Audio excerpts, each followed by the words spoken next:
Once again, there will be links and timestamps in the description. First, I thought I'd just toss out some of the offhand lore that I know about Magnus before continuing on to the more specific article source lore. Maybe someday my memory will be good enough to remember all of the specifics without them, but sadly, that isn't today. Okay then. So Magnus is the god of magic in the Elder Scrolls series, and is largely responsible for the creation of the mortal plane. While Lorkhan had the initial idea and involved the other Aedra, Magnus is the one who created all of, or most of, the blueprints and plans for its creation, and sort of made it happen. When Lorkhan's trickery was discovered, though, Magnus was one of the first to flee, tearing a hole in the Aether as he escaped, and either knowingly or unknowingly created the sun during his escape. The lesser Et'Ada, or spirits, who escaped with him became known as the Magna Gae, and created the stars in following him. It is said that these holes in the Aether, the sun and the stars, are how magic still comes to the mortal plane. When he left behind the Staff of Magnus, and presumably the Eye of Magnus. The Staff of Magnus appears in 4 of the 5 mainline entries: Arena, Daggerfall, Morrowind, and Skyrim, with some differing abilities. I believe it also appears in the Elder Scrolls Online, but I'll have to beg your pardon, I'm not sure that it appears in any of the other spin-offs. The Eye of Magnus is a very mysterious artifact in itself that I believe mainly involves fan theories and speculation. Personally, I'm of the opinion that the writing on the Eye of Magnus is possibly Aedric in origin, but I have seen videos and fan theories that have said that the same writing is also found in the realm of Hermaeus Mora, and it may be linked to him in some manner as well. I believe that it is possibly an artifact that is a leftover tool from a time when Magnus was still constructing the Mundus, and was used in that capacity. And I think that just about sums up what I know about Magnus just off the top of my head. So now I'll jump into some of the deeper and more specific lore from some articles. The Staff of Magnus, one of the elder artifacts of Tamriel, was a metaphysical battery of sorts for its creator Magnus. When used, it absorbs an enemy's health and mystical energy. In time, the staff will abandon the mage who wields it before he becomes too powerful and upsets the mystical balance it is sworn to protect. An excerpt from Tamrielic lore by Yagrum Bargarn, the last living dwarf. The Staff of Magnus, also known as the Golden Staff, is one of the elder artifacts of Tamriel. It was created by Archmage Magnus, the god of magic, who aided Lorkhan in designing the Mundus.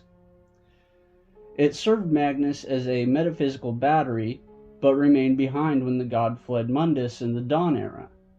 Since then, it has served various mortals. Some believe it was a gift, others say it was stolen, and others yet believe that it was meant to be a test.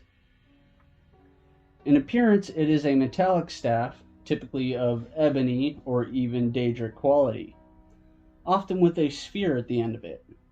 It has the ability to suppress magic, protect its bearer from magical attacks, restore the bearer's health, or allow the bearer to absorb spells.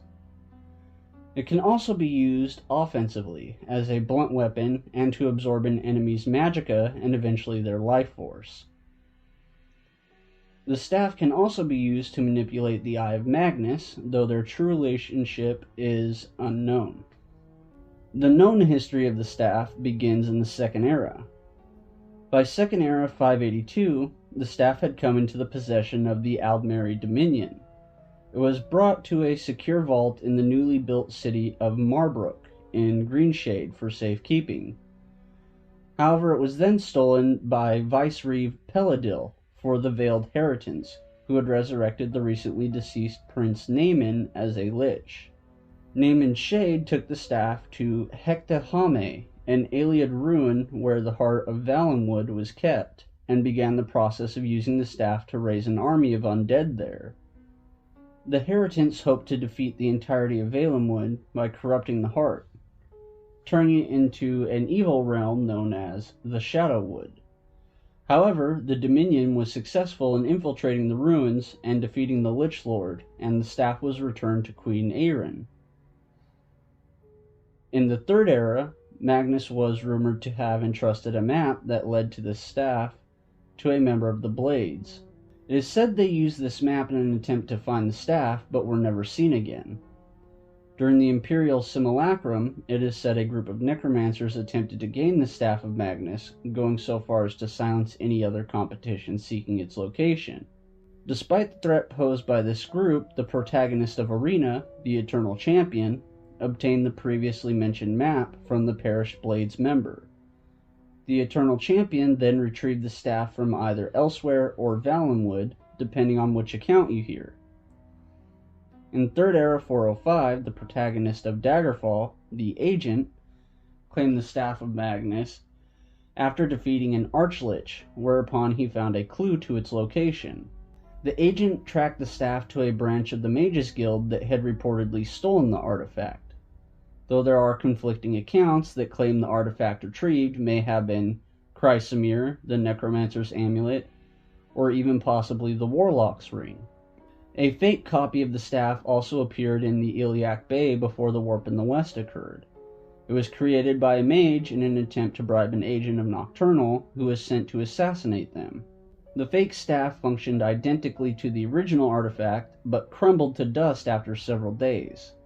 This account is also shaky, however, as some accounts claim Ariel's bow or the Warlock's Ring were offered in its place. In Third Era 427, the Nerevarine claimed the staff from a Dunmer sorceress on Mount Cand. It is believed that later that same year, the Nerevarine sold the staff to Torasa Aram, who put it on display in the Museum of Mournhold. In the Fourth Era, the staff reappeared in the possession of an undead dragon priest named Moroki, relatively freshly awoken in the tomb of Labyrinthian. The staff was reclaimed by the Dragonborn and used to try and avert a disaster pertaining to the Eye of Magnus. After this, the Psijic Order appeared and removed the Eye of Magnus, claiming it had become unstable. And next we'll quickly cover the Eye of Magnus. The Nords found something when they built their city. Buried deep in the ground, they attempted to keep it buried, but the elves learned of it and coveted it for themselves. Thus they assaulted Sarthal, their goal not to drive the Nords out, but to secure this power for themselves. I believe Ysgramor knew something of what the elves would find under Sarthal, and rallied his people to keep the elves from gaining it. When Nords once again controlled Skyrim, this power was buried deep below the earth and sealed away. An excerpt from The Night of Tears by Dran Orselith. The Eye of Magnus is an ancient artifact of unknown origin, though it is said to have a similar origin to the Elder Scrolls, and is a distant and mysterious object that possibly crashed into Nirn like a meteor eons before the Fourth Era. The Eye possesses a great amount of magical power and can be manipulated with the Staff of Magnus, which once belonged to the god of magic himself. It was first discovered by the ancient Nords when building their city Sarthal. In 4th Era 201, the Eye was rediscovered by mages from the College of Winterhold, whereupon the artifact was taken to the college for study. Here, a Thalmor agent attempted to use the Eye for his own means, but was prevented and slain by members of the college. Monks from the Psijic Order then arrived and took the artifact, claiming that it was unstable and could not stay. Ancient Khajiit mythology says that when Magnus, or Magris in their tales, fled from Boethra and Lorkhaj, respectively Khajiit aspects of Boethia and Lorkhan, he could only see out of one eye and fell into the moon shadow. There Azura judged him as too full of fear to rule a sphere, and she tore out his other eye. Magus left to the heavens blinded, but Azura made of his eye a stone to reflect the Varliance gate. This is the Aether prism, which opens at dawn and closes at dusk. Some sorcerers hold that Magus left the eye willingly as an offering to Azura and her children, and these magi still utter prayers to his name. However, it is not known if the Eye of Magnus has any connection to this myth. Now we will look at Magnus himself. Penitent, the lives of all living are touched by Magnus, he who abstained. Lord Magnus drew up the schematics of our world, intricately sketching the diagrams of creation. Magnus is with us always, in the magics of mages and the warming breath of the sun. Excerpt from the Gifts of Magnus. Magnus is known as the god of magic, or simply even magic itself, the sun god, the great architect, he who abstained, and also the sorcerer king. He was a prominent et Ada, or one of the original spirits. During the Dawn era, Lorcan persuaded Magnus and several other et Ada to help create the mortal plane, Mundus. Magnus was said to have been the architect of Mundus, as he created the schematics and diagrams needed to construct it. As Mundus began to form, it became evident that many of the et Ada would be required to sacrifice much of their power in order to form the mortal plane. As their aspects began to die off, many of the et Ada vanished completely. Magnus decided to terminate the project. He fled to Aetherius in the last of Mundus's birth pains, and his departure tore a hole which became Nirn's sun itself, also known as Magnus. The et Ada who chose to stay became the Elnofae. Many other et Ada who became known as Magnagae followed Magnus, tearing small holes in the sky which became the stars, although it is sometimes believed that the stars are actually fragments of Magnus himself. After Magnus's departure, the et Ada convened at the Adamantine Tower at an event known as Convention, and decided to punish Lorcan for his trickery. In the eras that followed, many Altmer and Bretons venerated Magnus as a god, and he became a part of their respective pantheons. The Aelids were masters of the arcane arts, and worshipped him as the god of sight, light, and insight, and were known to dedicate temples in his name. The Priory of the Golden Staff were peaceful followers of Magnus, whose headquarters were near Stormhaven, teaching of Magnus's grand design for Mundus and his disappointment at the flaws introduced in his creation. They believed that Magnus watches from the sun, waiting to repair what the others said amiss, and were in possession of forbidden texts that revealed a darker design. Some of the Magnagae once sought a tool to unmake what had been made wrong, in order for it to be remade in accordance with the architect's plan, which became Mehrunes Dagon. Breton followers of Magnus sometimes use wicker effigies as stand-ins for themselves when performing certain rituals, and the Khajiit worship him as Magus. To the Khajiit, he is commonly known as the Cat's Eye, or the Third Eye of Azura, an ancient belief that predates the religious reforms of the Riddle Thar Epiphany. It tells a story that when Magus fled from Boethra and Lorcaj, he could only see out of one eye and fell into the moon shadow. There Azura judged him as too fearful to rule a sphere, and she tore out his other eye. Magus left to the heavens blinded, but Azura made of his eye a stone to reflect the Varliance gate, which is also known as the Aether prism. However, some Khajiit sorcerers hold that Magus left the eye willingly as a sacrifice to Azura. Cyrodiilic legend says Magnus can inhabit the bodies of powerful mages and lend them his power. He is also associated with Zurin Arctis, the Underking, and is sometimes represented by an astrolabe, a telescope, or more commonly, a staff. He was rumored to have had dealings with the Blades, going as far as to have trusted them with a map to his staff. The New Life Festival, which takes place across Tamriel, was originally a celebration of Magnus. But during the Second Empire, the worship of Magnus was strictly prohibited for Imperials in any Imperial society. The Reachmen celebrate the version of New Life Festival. The Reachmen celebrate a version of the New Life Festival as a holiday dedicated to Magnus and prayer for Hrokkibeg, an aspect of Hircine, to protect the sun. They believe that any attempt to slow Magnus's return to Mundus is doomed to fail.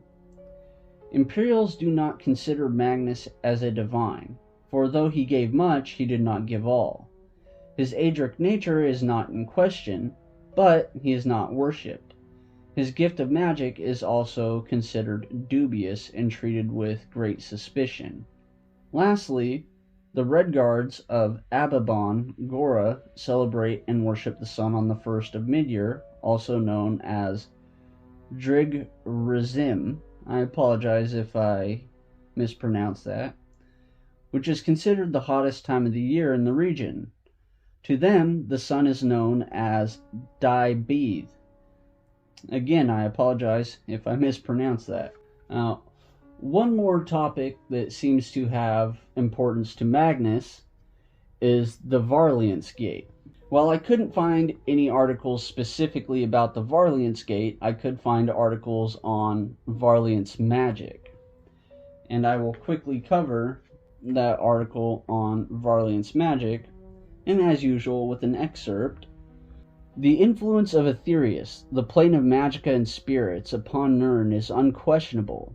It filters through the veil of oblivion from laminar and luminar perforations left by the architect Magnus and the Magna Gay as they fled Mundus, bringing light and magic to mortals. The motivations for their flight aside, and before I digress into the Dawn Era theories and thought experiments about a Nirn completely separated from Aetherius, the stars, their power, and their arrangements have long been subjects of intense study and even worship in some cultures. Excerpt from Mysteries of the Mundus Stones by Lady Cinnabar of Tanith. Varliance is also known as ethereal magic, Ayleid magic, Welkin magic, star magica, or even simply star magic. It is known as a radiant blue magic that emanates from the stars in the night sky. The word may translate to starlight, which the ancient Ayleids believed was the purest form of light, and one of their 4 acknowledged elements. Of the races of Tamriel, Ayleids are most closely associated with it. They used both Welkind and Varla stones, which were made from meteorite glass, to store the starlight and repurpose it for a variety of reasons. The Ayleid wells across Cyrodiil and other provinces are presumed to harness starlight so that magic wielders can replenish their magicka. Azandar Alcibiades, again apologize if I mispronounce, theorized that the power Ayleid wells redirect back to the heavens was being collected by someone living on Arkay or Akatosh, though it is widely thought that no mortal beings are found on either. Similarly, the Dwemer of Emzulft built an oculory in the city's Yagrum to collect starlight. Another similar device was the Article Abacus, a Yokudan artifact associated with Zet that stored star magic as data and tracked the movements of astronomical bodies like planets and the moons. Although the Neds of Craglorn revere the stars as a religion via the Cult of the Stars, there is evidence to suggest that the highest-ranked members of the cult preserved ancient rituals that involved ethereal magic. Ciphers of the Eye that maintain sidereal cloisters in Apocrypha weave starlight into fabrics of fate to determine potential futures. The Varliance Gate, which is present in Khajiit mythology, is reflected by the Aether Prism, a stone thought to be made from Magus's eye by Azura. When Meridnunda attacked the lunar lattice, Azura struck her down before the Varliance Gate and dragged her away from it. Now, for anyone still here, thank you for listening. I hope you enjoyed hearing some lore. And if you'd like to hear more lore in the future, please like and subscribe. I'd like to continue doing this and get better at it in the future. Have fun, guys.